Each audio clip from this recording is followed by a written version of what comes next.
am Father Marquette. I am a priest and an explorer. I was born in Lyon, France, and explored into America. I am a man, an explorer, a priest, a really good canoeer. It's a long story.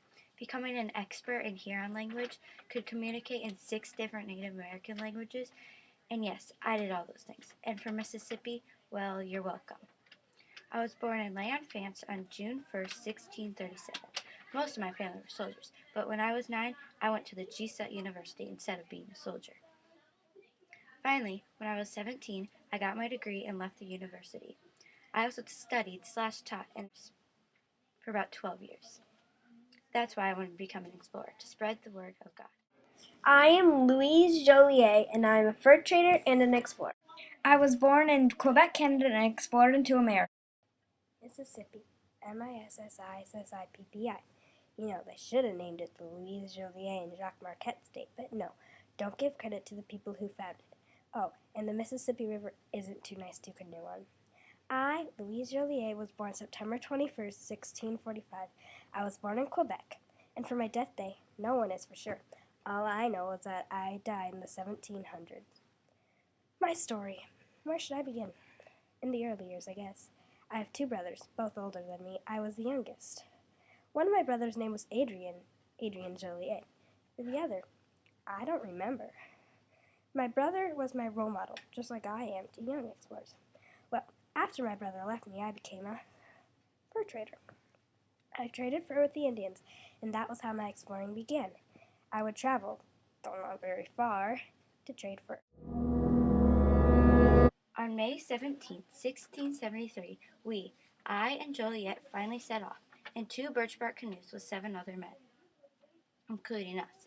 That's why I'm so good at canoeing. Canoeing the whole way there from Canada, I seriously thought my arms were going to fall off.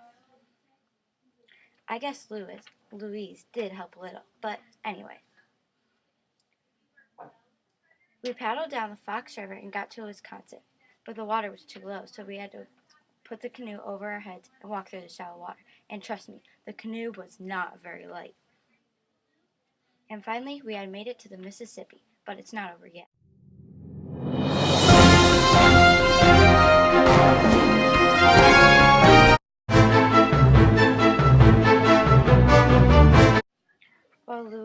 While Louise went ahead to Canada, I stayed back in Green Bay, Wisconsin. Louis thought I was just too lazy to paddle back, but don't trust a thing he says.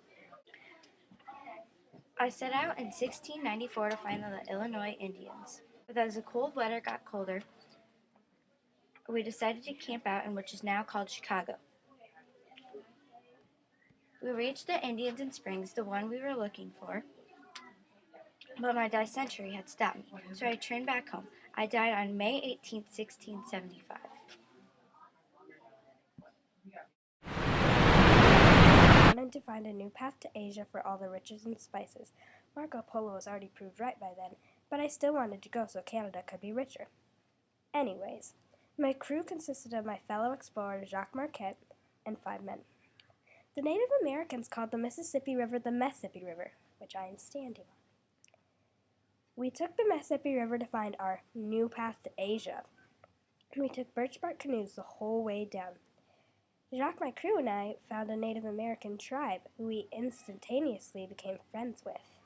And then the chief let his son come with us. We went up to approximately Arkansas, then stopped because we realized that it didn't go to Asia. It sadly only went to the Gulf of Mexico. But Father Marquette stayed in Mississippi. I guess he was too lazy to keep canoeing, or he just wanted to spread the word of God. Not my style.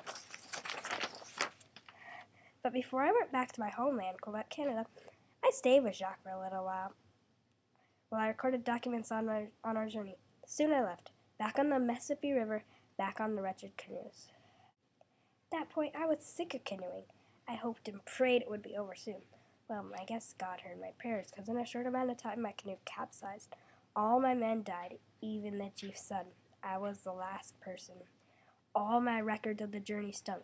I stayed with Jacques for nothing.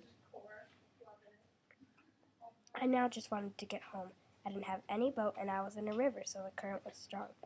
I held onto a rock for 2 hours until some nice fishermen saved me.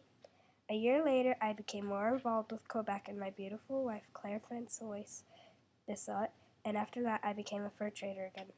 Around the 17th century, we finally became known for our expedition.